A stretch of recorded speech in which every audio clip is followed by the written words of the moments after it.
Welcome to Discover Indie Film. I'm your host, Jeff Howard, and I'm very excited because I have one of my favorite filmmakers here, Christine Celozzi. Hey, Christine. Hello. Thank you so much for having me. Well, thank you for being here. All right, so introduction. Christine's film, My Friend the Plants, is a hilarious mockumentary. In fact, mockumentary horror comedy, which is how you described it for the film festival. And I gotta say, just the fact that it's a mockumentary horror comedy, I think says all I need to say about how creative and fun it is. It's just so fun. And you are one of those returning champions, as I like to call people like yourself, because your film was at the Sherman Oaks Film Festival in 2021, and it took home the award for Outstanding Short Film Comedy.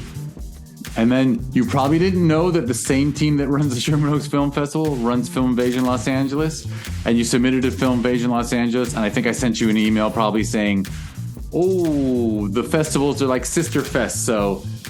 But thankfully, the COVID thing gave us hybrid festivals, right? So I could say to you, we can't really give you theater time again, but we can have it be an official selection again. And you said, cool.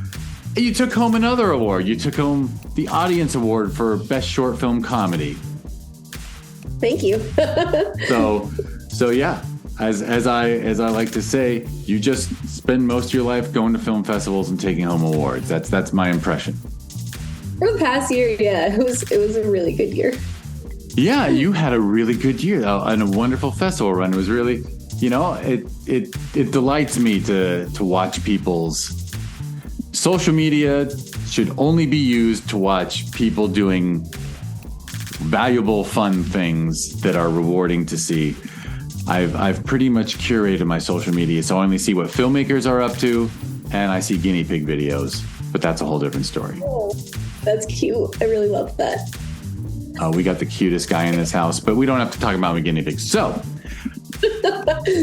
exciting news, I'll say up front, for people who want to see My Friends the Plants. You have had it in some venues, but I guess I'll just mention Hi TV. Editor's note, every time I say Hi TV, I should have actually said TVHi. The service has been rebranded. It is called TVHi, as in watchtvhi.com, TVHi. And you can learn more about it on social media if you go to @WatchTVHi.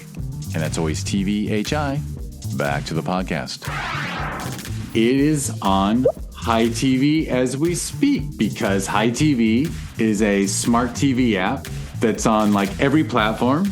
I should be able to name this: Roku TV, Amazon Fire TV, Apple TV.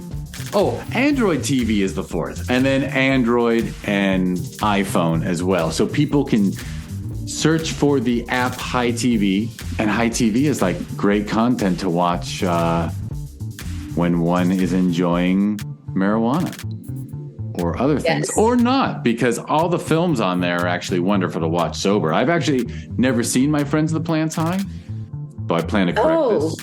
Mm-hmm. I've heard it's a trip. Have you gotten to see it that way yet? Not personally watched it high yet. Right? Yeah. Well, now we have goals. Yeah. 2023, here we come. 2023 is the year I try to watch everything on Hi TV properly. Maybe. Yes. There's no other way. There's no other way. So anyway, I invite people to watch the film that way. I'm sure there's other ways they can find it. And I guess at the end of the podcast, I'll ask you to give your website and stuff so people can track it down. Awesome. What we generally do on this podcast. And my apologies if this intro was super clunky, dear listener. Christine and I are on Zoom. And so if I'm louder than her, I apologize. It's not my fault. It's Zoom's fault. And I haven't recorded one of these for a couple of weeks because this is first week of January, just back from vacation, and I can already tell I'm not so sharp. So anyway, I'm right there with you. And I'm apologizing to Christine as much as everyone listening. But hey, this is going to be really fun because Christine, I warned you the first question was just going to be, you're this super talented, you're the lead actor in the film. You wrote and directed the film. And honestly, all parts, I believe you've gotten awards like for every role you've been involved in. Your performance is great. The writing and directing is great. So what got you into this crazy creative field of performing and filmmaking? What were your initial inspirations to get into the arts? I've wanted to be an actor since I was 3. And I knew that I was either going to be an actor or a professional soccer player. And I'm a little too old to be a professional soccer player at this point, so that didn't work out. And so I've been pursuing acting full time since 2016. And it's been really interesting. I'm very picky about the roles that I go out for. I'm very picky about the roles that I take. And as a result, I kind of started to only get cast in specific roles. And then obviously being a woman in the industry, who is no longer in her 20s, you come up against some pitfalls and you're like, all right, at what point do I start taking things into my own hands and really kind of being like, I want to have ownership over my career. I don't want to just go out for whatever in order to get a paycheck. Like, this is my art. This is something that I am constantly thinking about and constantly doing. I don't want to treat it like it's just something that, I'm okay doing, like just this kind of role for the rest of my life. I'm very much a character actor, and I wanted to have an opportunity to show that to people. And so a friend of mine, Sean Carmichael, he let me know about this really great fellowship for women in film it's through the Shauna E. Shea Memorial Foundation, Inc. It's called the Women in Film Fellowship Grant. And I applied for it. And it was kind of like just, throwing things into the air and being like, all right, this probably won't work out, but if it does, it'd be really cool. And sure enough, it ended up working out. And I ended up getting a grant to make a film. And I had written a completely different film. It was much more of a drama. It was much more of a personal story. And then COVID happened, and I needed to make a film within the year to give to them for their film festival the following year, to show it there. And so I sat down and I was like, I need to come up with something that's contained that I can do with a very small cast and crew now, because the world's changed and I don't want to use this as an excuse to continue, putting things on the back burner for myself. Like, this has to happen. And I don't know the how, the where, the why, but I'm going to figure it out. And so I sat down and I wrote and I rewrote and I wrote and I rewrote. And I'm very grateful that I have good friends who, during COVID also had all the time in the world. So they would sit down and they'd read my scripts that I sent them, and they'd give me honest feedback. And a lot of the feedback, a lot of the time was, we know you're a good writer and we know that you're so weird, and we're not seeing either of these.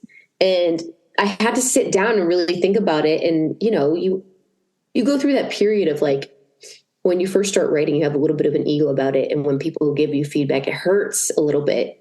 And you think about it and you're like, no, that's not true. I'll go ask this person over here, until like you ask so many people and you're trying to get that one answer.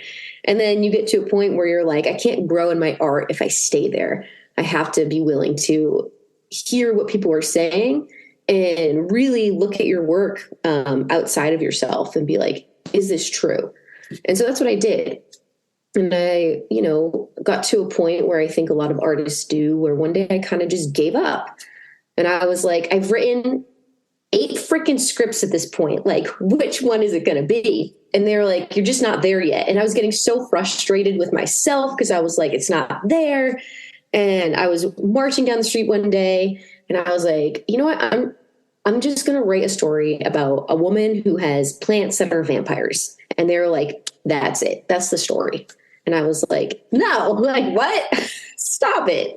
And so I was able to go back to like the 8 scripts that I wrote and take chunks of each one and really apply it to this new story, this new idea. And, it became this, what was a grueling process, something that became really cool. And I was able to piece so many things together that I wouldn't have if I hadn't previously written those scripts. Like, it wouldn't have come together the way that it did. And then I worked on it. I think by the time we actually ended up shooting it, I wanted it to be perfect. I wanted it to be the best that it could be. And, the script, I think we were on version 17 by the time we shot. So it wasn't this, thing that just happened out of thin air. Like, it really blossomed into something. And it really took its time. And as annoying as that can be and as frustrating it can be, you look back and you're like, okay, that was all happening so that we could get to this point. And it sounds like you really found your voice with it. I did. I really did. I have ADHD. So for me, I always have, like, my brain never turns off. When I'm sleeping, it's talking. When I'm doing something with my hands, it's talking. It's just always talking. And so oftentimes what'll happen is, it's a gift and a curse in that it gives me the opportunity to hop into my brain to the point where if I'm sitting down and reading a book and someone's talking to me, I can't hear them. I don't exist in this world anymore. I'm in that book. So I can't hear anything. If somebody's waving in front of my face, I can't see them. I can, it's almost like a blackout state. And I'm grateful for that, because when I write, I'm able to get into that state and I only exist in the world that I'm in. And so it's really given me the opportunity to explore the things that I find funny, without necessarily, I try really hard, but my brain comes up with a lot of things that I don't necessarily credit myself for, if that makes sense. Cause it's these two parts of my brain, the thinking part and the ADHD part. And this guy is always just just always on. And yeah. You don't take credit because you just kind of feel like the ideas come from the ether. Yeah. It's this thing where it's I don't feel like it's coming from myself. It's almost like a separate thing, which sounds so weird to say out loud and so stupid. But at the same time, it really is just this part of my brain that I don't have control over, which, like I said, drives me nuts. But at the same time, it gives me so many ideas and so much material to work through and work with. And I'm grateful for that. So I do, I know it's a part of me and it's a part of my brain, but it's not the critical, the thinking part of it. It's its own entity. I completely support you, and this podcast ain't about me, so I won't share the goofy thoughts I've had about creativity. But yeah, I think it's healthy when a creative person doesn't care about owning authorship and saying it's me, because you can't sit down and say, I will create now. It does come from somewhere else. It really does. Yeah. And to your point, I pulled together this script.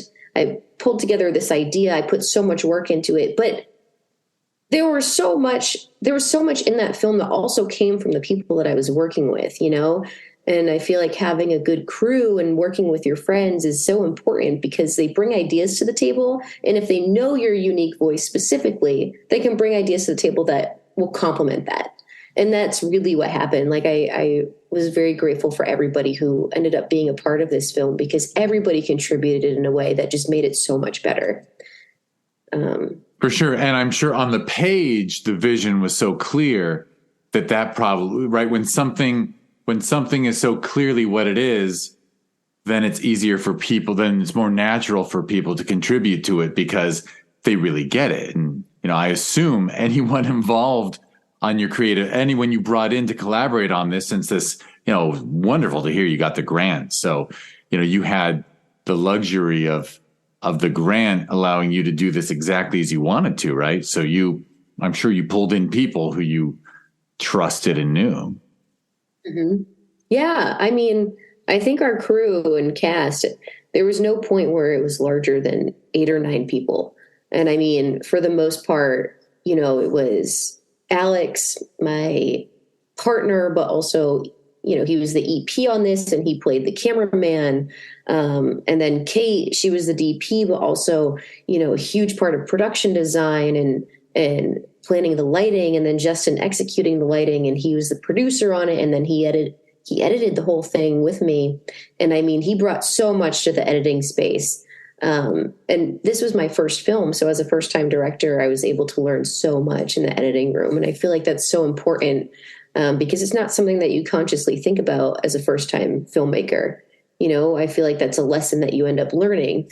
But being able to think about it in terms of cuts and, how comedy is going to cut together, because it's such a huge part of nailing all the laughs per minute. He really taught me a lot. And, I'm forever grateful for everybody who worked on it. It was a really, really great core team. Yeah, I can't agree with you more about the fact that comedy editing is there should be a separate Oscar for comedy editing, because I've seen it. I've seen very funny material that was funny on the page and funny when it was shot, and then someone who doesn't have comedic timing edits it and it's bland. Yeah. It can make or break your film. Yeah. Whereas, not to be a dick, but anyone can cut together drama and what do we want to see? We want to see that face. We want to see that reaction. Like it's whereas comedy editing is like super challenging, and it is a wonderful art form. Yeah, it really is. It's a fun. We had a lot of fun in the editing room, and we had a lot of fun on set too. And you knew, obviously, was it as you had the idea to do the vampire plants? And by the way, we're talking about My Friends the Plants a lot. I actually am going to shift back to when you were younger and your whole acting thing that led up to this. But as long as we're talking about My Friends the Plants, we might as well do it. So how early in the process did you decide to do the mockumentary thing? Because that is one of the things about it that I think also really impresses judges and our juries that loved it, is that if I told you how many bad mockumentaries film festivals get every year, I mean, because everyone thinks it's just, they watch The Office and they think, oh yeah, this is the easy way to make a film. You just turn and talk to the camera every once in a while. And they're almost all terrible. It's actually a really difficult form to get right. So was it early in the writing process you decided to do mockumentary, or was it something that evolved? So it was actually a part of one of the other scripts that I wrote. But that one was like a mockumentary, almost like a horror Western. It was really cool. It was turning out to be very interesting, but during COVID, we just wouldn't be able to get that kind of location that we were looking for. And so pulling those elements into, something that was more of a drama that started with just plants and tying the two together really kind of, pulling the mockumentary aspect into it really pulled the entire thing together. Because I feel like you needed those in-between moments for it to be funny. You needed those in-between moments for you to understand why this person does what she does and how she got here. And without those elements, it would have dragged the film out so much in a way that I don't think we would have been able to fit the entire story into 10 minutes. For sure. It was an efficient way to tell the story. Yeah. And added so much comedy, because clearly, and it gave you the chance to do that kind of performance too, which I'm sure was fun. It was one of those things where I didn't think about the acting at all. We had 3 weeks of pre-production, and prior to that, we were working on Kate and Justin's film. And so that was the whole month before. And so by the time we got around to actually filming, I was like, oh my God, I've been so wrapped up with directing and wardrobe and production design that I haven't thought about this character at all. And I had a conversation on the first day, and I was like, hey guys, so this might be a little bit rough because I haven't had time to think about it. And then I sat into, I think we did the mockumentary first or something. I sat into it and I was like, I've read this script probably 200 times at this point. I know this character through and through. Even with the bathroom monologue, I was like, I don't think I'm going to be able to get through this. We're going to have to take it in chunks. And then it just came out of my mouth. And I was like, yeah, because you've read it 200 times. This script, front to back, this character through and through. So just trust yourself and let yourself just explore while you're here. Yeah, and clearly on the page and in your performance, you imbued her with a lot of depth because you're that lead character of yours. We see so many sides of her. Like for a short, we actually see, you know, I don't think it's a spoiler to say we see her murderous side, but we also see her sensitive side and her regretful side. We see so, we see. You remind me of a maxim that I was learned from a college professor a long time ago, which is if you write a person, you get a character. If you write a character, you get a stereotype. And if you write a stereotype, you get nothing. And like you wrote a person.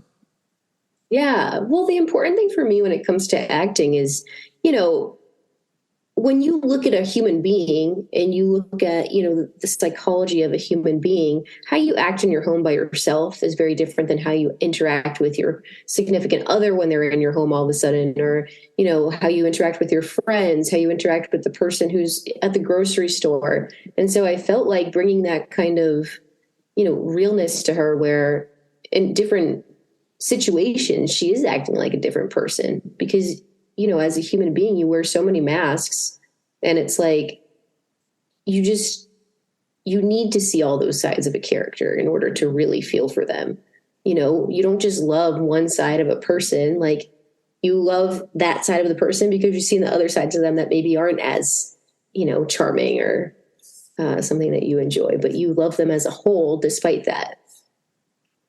And what's really kind of cool that I just realized is that even though you sort of introduce us as you reached a point where you kind of wanted to write something for you to act in, but then you completely shifted your focus to telling the best story possible, and you forgot about you literally just stopped thinking like an actor for a while.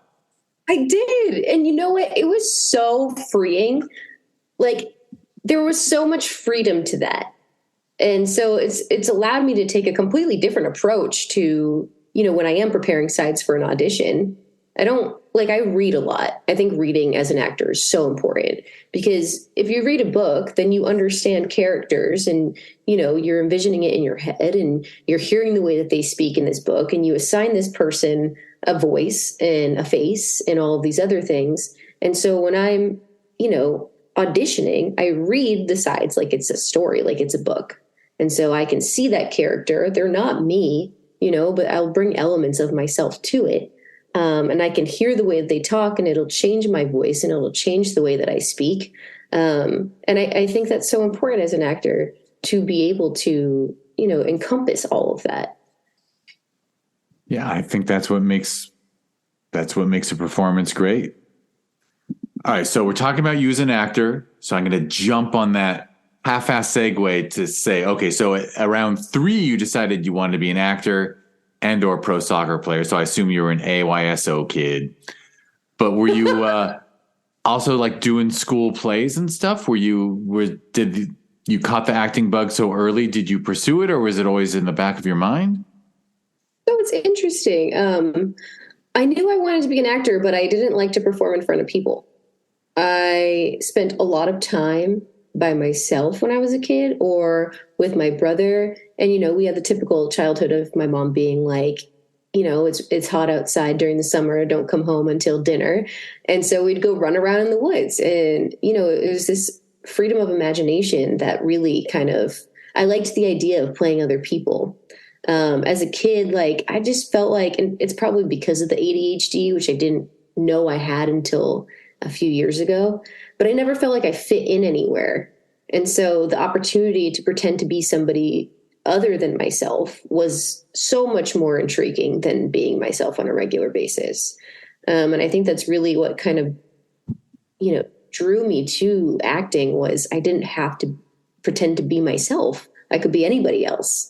And so it's funny, I had this class in 6th grade, and we did this radio thing and you had to write your own radio advertisement and then your own radio show. And I thought that was so cool.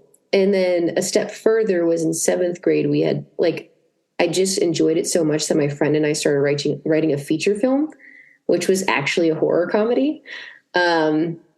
And so as a result, like, after that, I started getting into plays and stuff, but I didn't really start acting until 2014. Really interesting. So, and I just got asked too. You mentioned the woods. Where'd you grow up? Massachusetts. Oh, gotcha. But not in the heart of the city. You were there were trees around. Oh, yeah. Like when I was a kid, my house was completely surrounded by trees. And then we moved to a different house that was completely surrounded by trees. And my parents still live there today. Oh, excellent. Excellent. All right. So when you say you started acting at 2014 in 2014, did that involve a move to LA or Not yet. I was not yet? in Massachusetts at the time. And I went to school for fashion design. So I have a double bachelor's degree in fashion design and fashion merchandising. And I worked for the TJX companies for a little bit. And in 2013, they had budget cuts and my position was cut. And it was soul crushing. And I remember one of my friends at the time being like, well, you've always wanted to be an actor. Like, why don't you get some headshots done? And so I went to this person's trailer. I got some headshots done and I ended up kind of just falling into it. And then I met Alex in 2015 and he was moving to Los Angeles. And so he asked me to go with him and I did. So if the fashion job hadn't ended, you were happy with it. You were going to stay in that.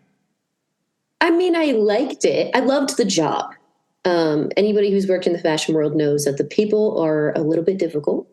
It can wear on your soul. So I don't know how long I would have lasted in the fashion world because it wasn't something that I was, in love with. It was my second choice. I had looked at Emerson. I wanted to go to school for acting. It didn't work out. So I went to school for fashion design instead. And so I feel like it was always just kind of a second option. And I was content with it for a little bit, but I don't think I would have been content with it forever because I have a hard time being complacent.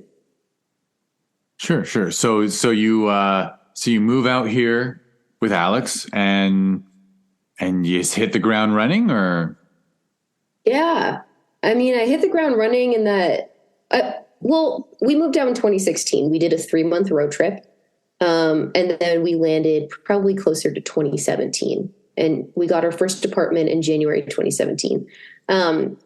So I hit the ground running in regards to, putting in the effort, but I felt like I kept coming up against roadblocks.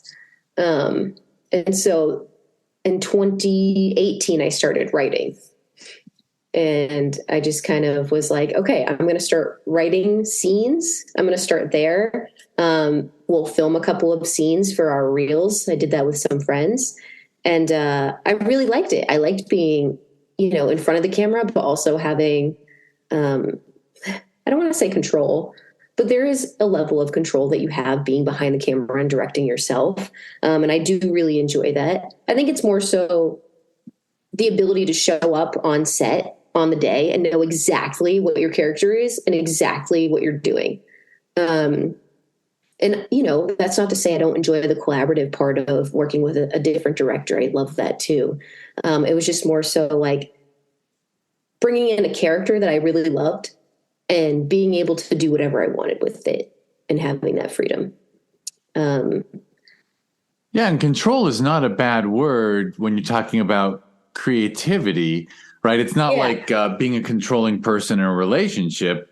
And honestly, I think you've also shown that especially with your story about the editing room and stuff, is that when you see talent in others, you don't try to squash it out and make it about you. You are happy to collaborate. Yes. Yes. And well, that was the big part of my Friends of Plants was knowing that when I went into it, I was like, I am green here. I want to be a sponge. I want to learn as much as I can. And so if somebody came to me with an idea, I was never like, no, I don't ever want to be like, no, because it gets to the point where you're like, but what if? And so instead, I was like, show me. I'm a visual learner. I can't understand what you're saying just from your mouth. So show me what you mean.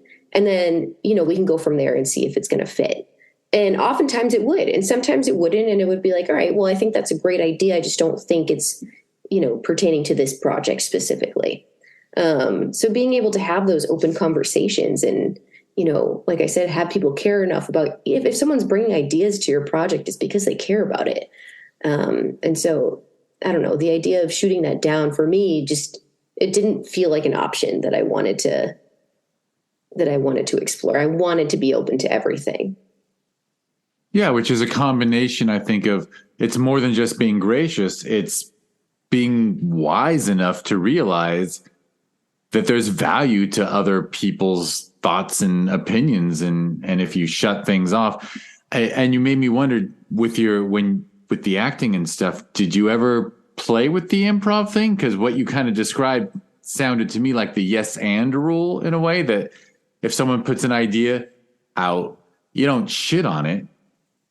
You just say yes, and then you see a way to incorporate it and improve on it. Yeah. Yeah. I didn't improv in the film. Everything was very much. But I mean in life, like did you do some improv classes and stuff along the way and sort of bring that very helpful collaborative attitude? Yeah. Yes. And I mean, I grew up playing sports, I played soccer. I was captain of my track teams. And so I feel like, that helped me to understand how to work on a team properly. And that, if one person's trying to control everything, it doesn't work. It doesn't work. It doesn't feel good. I want people to come to my sets and feel good and feel excited and feel like they want to share. And I don't want anybody to ever feel like their idea was shot down. Even if somebody brings an idea, like I said, that doesn't work, I'm still grateful that they brought the idea. That's so important to me because it shows that they really care about your project. Absolutely. I love what you said about the sports thing too, because team sports really do. I mean, filmmaking is a team sport. It just is. And people who don't learn the lesson of if you try to be a ball hog, you're more likely to lose than, the greatest players in the world on teams, all sports, make their teammates better. Exactly. Yeah. Because they want so badly to win. They're like, I can't score every goal myself. I've got to get some assists. I've got to help on D, whatever. So anyway, that it's all, I tell you, it's all coming together. The Christine story. And you were writing for a while. So it is cool. So were the other things you wrote, because I'm going back to the idea that when you got the grant, your friends were letting you know, or you were getting the feedback of like, we don't see Christine in here. Mm-hmm. Was Christine in your earlier stuff that you wrote that they saw, and that's why they kind of harped on it, or? Yeah, here and there. Sometimes I would write stuff that they, like I said, they were honest and I'm open to honesty. So for me, I had a couple of scripts, and it's funny enough because the ones that people were like, this is your voice, I'm actually either in post-production on those scripts, film-wise, or in pre-production on the next film. I think it's more so I've spent so much time with these people and they know my personality. And so it was more like, we're not seeing your personality on paper. We're not seeing, all the funny things that you say and do, and, all the strangeness that makes you uniquely you. You're missing that. And, I could sit there and be like, oh, well, that's not what I want to do, or blah, blah, blah. But it is, I want to put my voice out there. And I want to do it in a way that makes me feel good. And what makes me feel good is making absurd comedies. So I feel like, writing has always been interesting, and sometimes it's a hit and sometimes it's a miss, but whatever comes into my brain, I write it down, because you never know where it's going to pop up later. Yeah. I mean, I'm just going to add the compliment that besides the comedy that you're talking about, I mean, and it certainly is a dark comedy, but there's cuteness in it, and there's sweetness in it, and there's humanity in it. So, you actually, as it's not just a murder can be fun kind of film. It's got a lot more depth than that. Mm-hmm.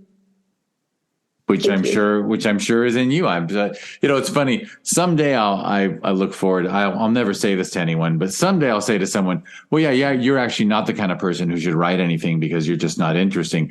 But clearly all your friends know you are. You have these sides that you have a dark sense of humor, but then you obviously are a caring person and thoughtful, so it works. Thank you. I really appreciate that. Well, and again, I say that as someone who watches like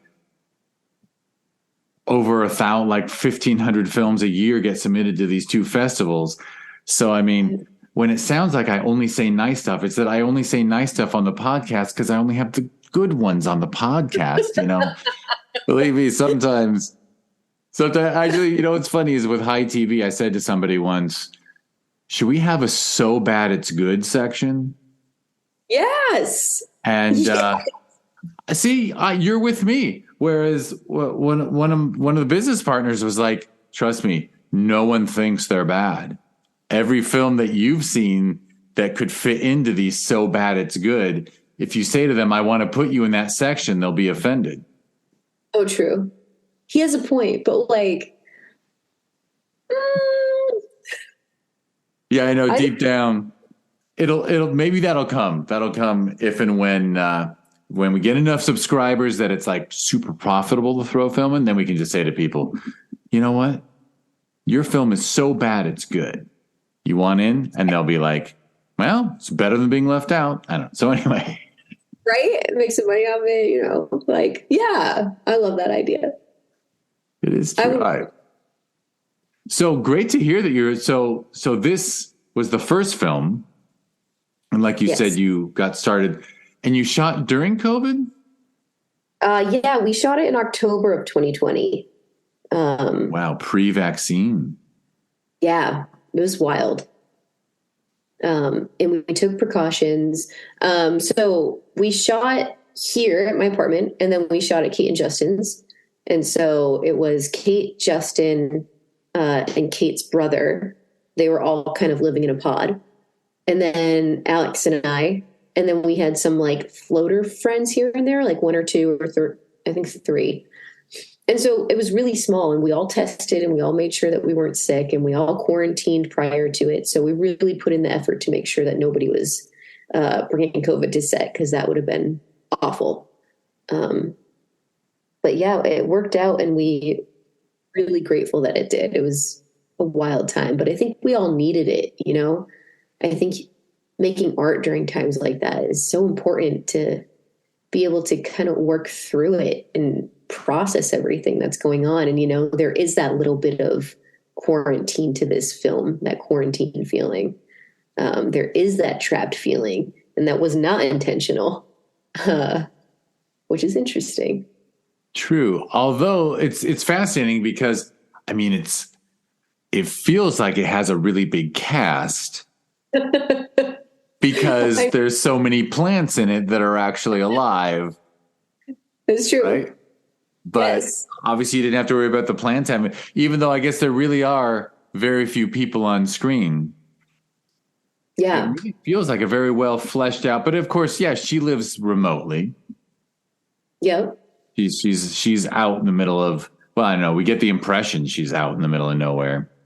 Yeah. But even our actors in the film, it was Alex, our EP, Justin, our editor, producer, lighting guy, Levi, who's Kate's brother. He was the first AD. And one other person who happened to be a friend and was willing to drive all the way out to where Kate and Justin live and roll down a hill so that I could pretend I was carrying him up a hill. And other than that, everybody who was in the cast was part of the crew. And they're all good. Yeah, everybody was fantastic. It really, that was either lucky or it was a testament. I bet most of them would say it's a testament to the material.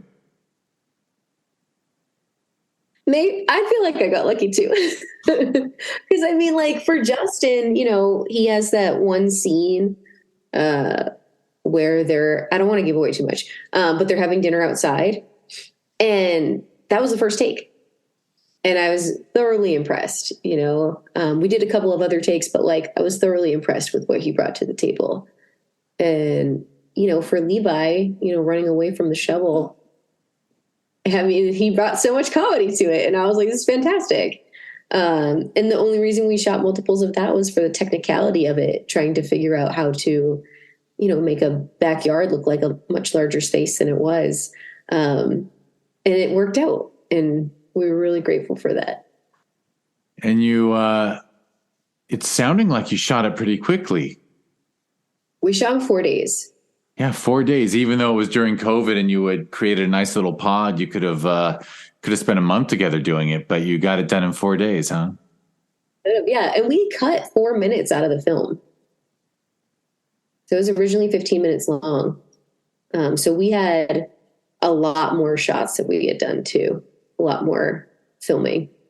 And was that just because that's what the way the story was best told, or were you aiming to make it not? No,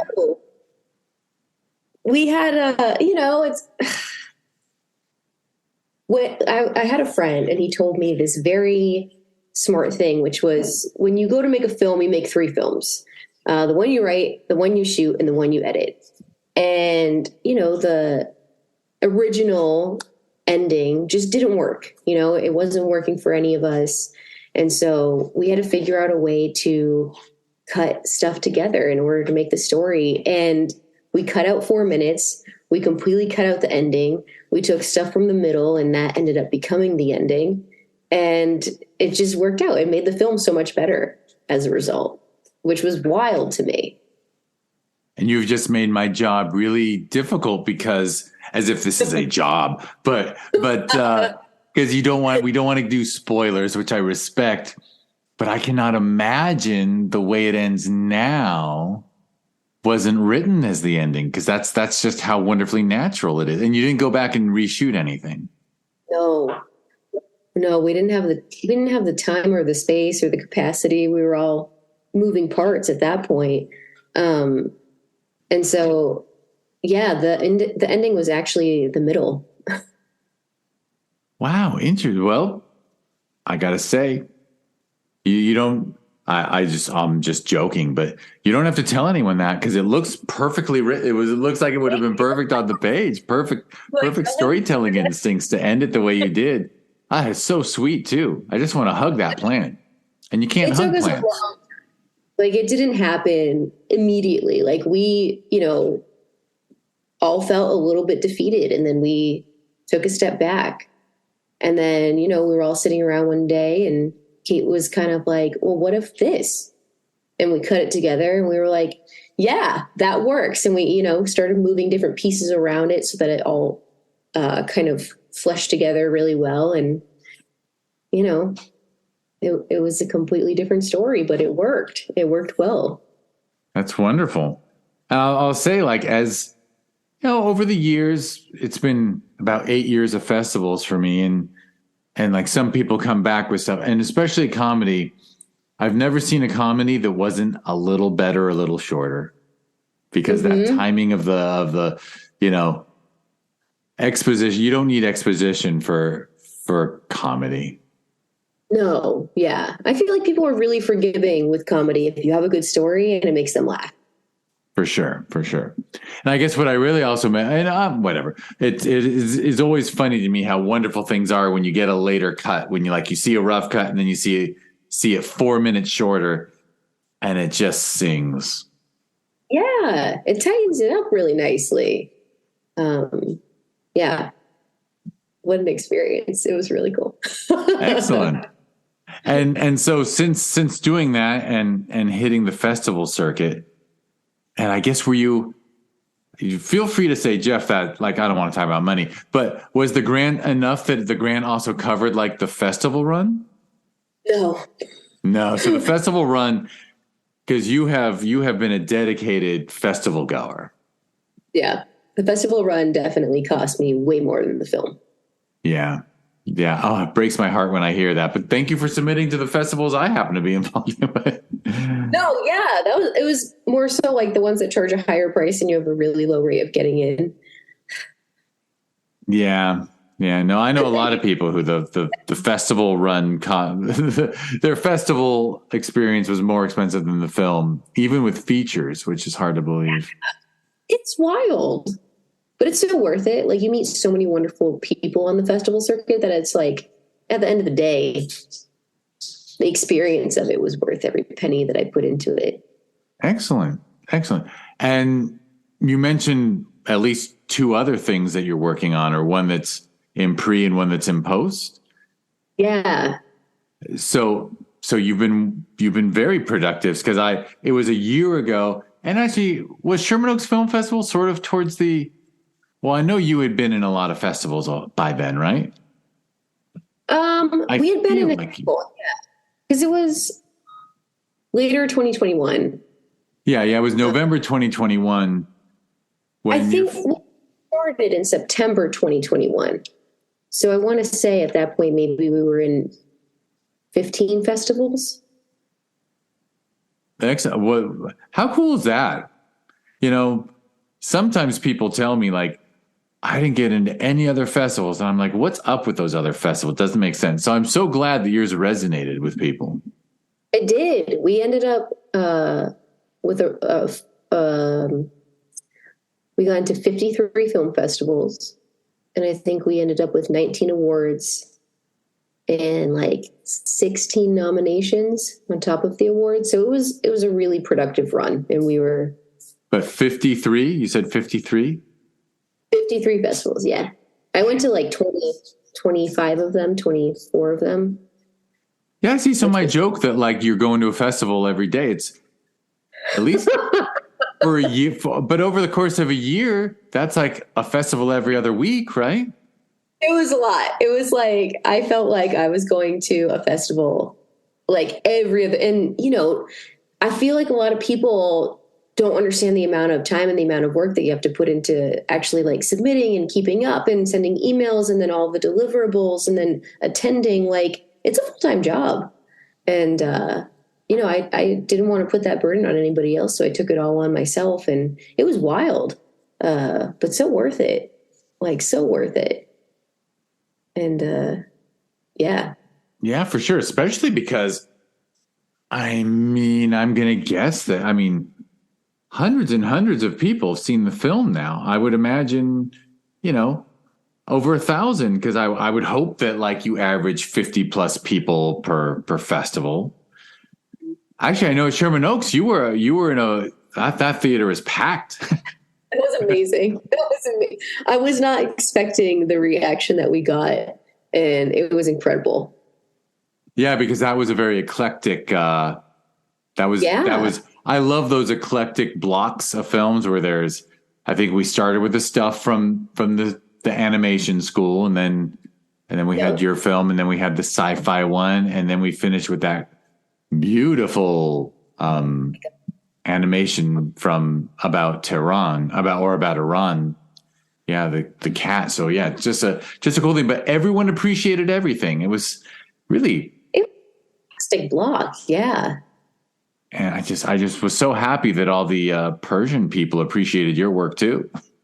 I did too. Yeah, like that made my day. It really did. I think I had a smile on my face for a week after that, because it was so unexpected and so, so genuine and very, I don't know. It was a really, really wonderful experience. Yeah. And deep down the festival, the filmmaking experience can be so isolating that it's so wonderful that you get to share it with the public.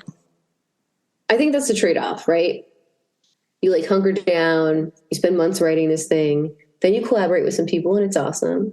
And then you hunker down and you spend months editing it and doing the color and doing the sound and doing the music. And then you get to put it out in the world and people, react to it. And it's a really cool experience. And it's so much better putting it in theaters with human beings instead of just, throwing it online and seeing the comments. Yeah, exactly. Just meeting new people and getting to see other people's work too is just, I don't know, the whole experience. I feel like my mind's still trying to wrap itself around everything that's happened in the past year. I can imagine so, because you've done such a good job of it. Like you said, 53. I mean, yeah. At what point are you done? Are you done with the fests? Yeah, we have like a couple, like 2 or 3 more to hear from, but for the most part, we're done. And then we go on High TV, and I'm so stoked for that. And I'll add, is it? Well, I was just going to ask, is it almost weird, like, to be done with the festival thing after doing it for such a long time? I think so, but I think that's also why I made this next film, is so that I do have something. And then, I don't know if this one will go on, like, I don't know if we'll do the festival circuit for this upcoming one. It might just be a little in-betweener to put out between My Friends the Plants and then the one that I want to film this upcoming year. But I feel like being busy and just being able to make stuff and being able to interact with people after you make something is so important. And I feel like I'm probably addicted to it now, and I don't know that I'll be able to stop. So that's great to hear. I mean, it always breaks my heart just a little bit when someone has a great film at the festivals, and then like a year or two later, I've actually had people on the podcast like get back to me a little later and say, "I'm done. I'm not making anything anymore." And I'm like, "Oh, you're one of the good ones." It's always a bummer when the good ones walk away from. Although I do say, if you can walk away, because you should only do it if you absolutely have to. 100%. Yeah, I agree with that. Yeah, but it is heartbreaking. And you mentioned auditions and stuff, so you're still doing the acting thing while you're making the films as well. Yeah, because I wasn't expecting to fall in love with the directing side of it. It was more so something I started to do out of, well, I wouldn't say desperation, but the opportunity presented itself, and I was like, okay, yeah, I'll do this. But then I ended up falling in love with it, and I was like, okay, I want to keep doing this. And it's such a, like I said, creative freedom. There's nothing like it, and so to be able to direct, write, and act, and put something out there, like, I love that. I want to keep doing that. For sure, man. I wish I could talk to the people at that grant and say, so what was it? What sparked you? Because how cool that it turned into this, such a delightfully original, horror comedy. I mean, that's I'm sure it's not what they were expecting. No, they definitely weren't, but they were very happy about it. And I mean, I'm still in constant contact with them. I actually just met with them. I went home to Boston for the holidays, and so I met with them there. And yeah, I mean, the work that they do for indie filmmakers in the Boston scene and women filmmakers, it's so appreciated, and they put so much effort into it, and they're really wonderful people. And I'm forever grateful to them, because without them, I don't think I would have directed anything. Right. Yeah. I mean, and that's just a wonderful story that your friend told you about this grant, and then you nailed it. That's great. Thank you. And then fingers crossed, bigger things keep happening, and then it'll be such a good story. Thank you. I have, and I'm not joking, I always say, like, my hope is, people on, this podcast is about the people on the festival circuit. And I just love the idea that, like, 5-10 years down the road, people will be doing big ass Hollywood shit. And then someone will Google them and find this podcast from when they were, like, not flying private. Yes, it's going to happen. I'm honestly very looking forward to that day. I will light a candle to this hope. Thank you. I will too. For you too. For your sake too. Because I think, the Sherman Oaks Film Festival also does so much. I met so many people on the festival circuit this year who later on, because you have the filmmaker awards. I saw their films again, and I was like, "Hey, I'm judging for Sherman Oaks for Film Invasion, and I saw your film again."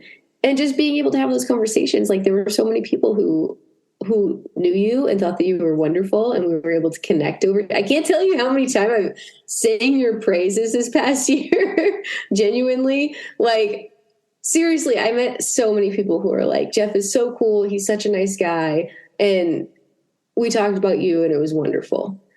And so I want you to know that it's very much appreciated what you're doing.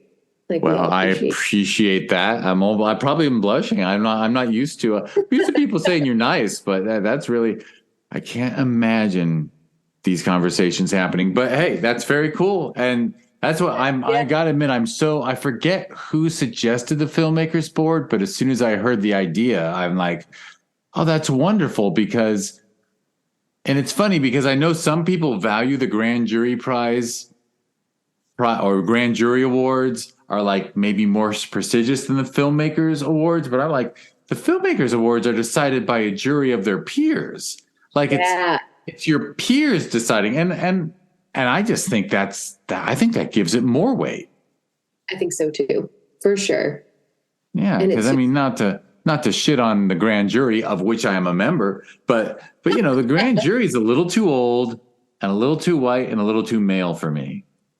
And I keep trying to fix that shit, but I can't. So the Filmmakers Board makes up for it because it's the Filmmakers Board is more than half female and not too damn white, and it just makes me so much happier to have a jury that is not homogenous. I'll just say.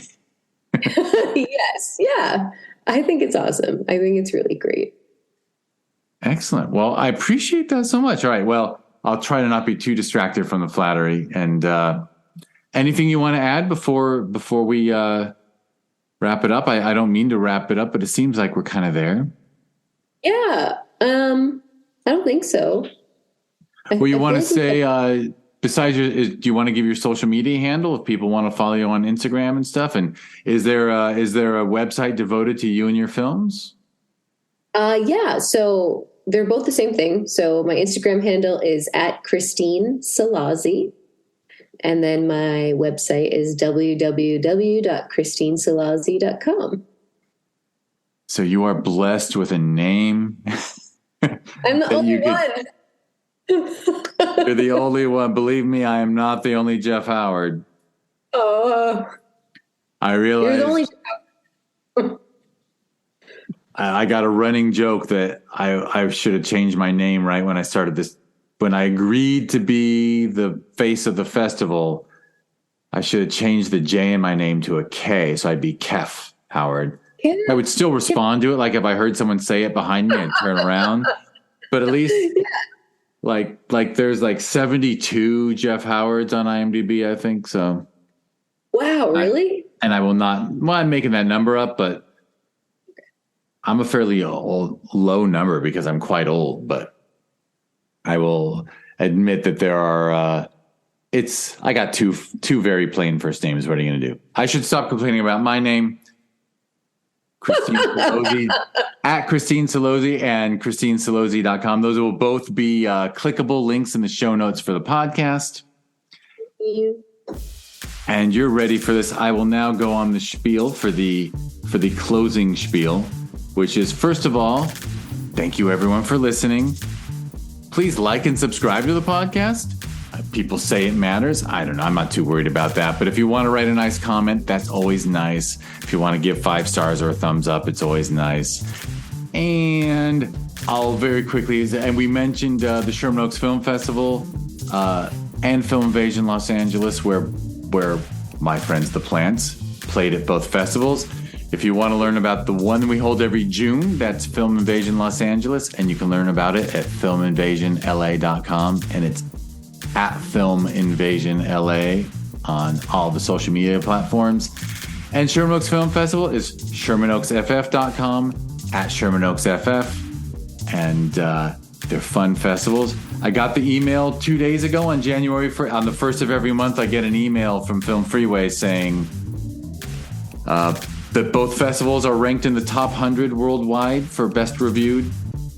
Awesome. I love that. And the crazy thing is there's 12,000 film festivals in the world now. 12,000. God, that's wild. That was I can't even grasp it, but, and only 1,000 are in LA. I have no idea how many are in LA.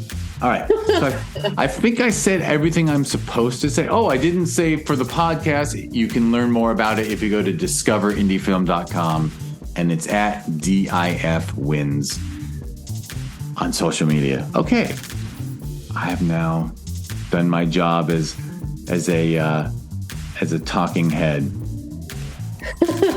Christine, thank you so much. Thank you so much. This was awesome. And for anyone listening still, the next podcast after this, Christine will be answering the Discover Indie Film 4 questions, which means you'll get to hear some of her favorite movies and maybe some of her not so favorites and stuff. So it's a fun chat about film. This is the interview podcast. The next one is for the cinephiles out there. All right. Thank you so much.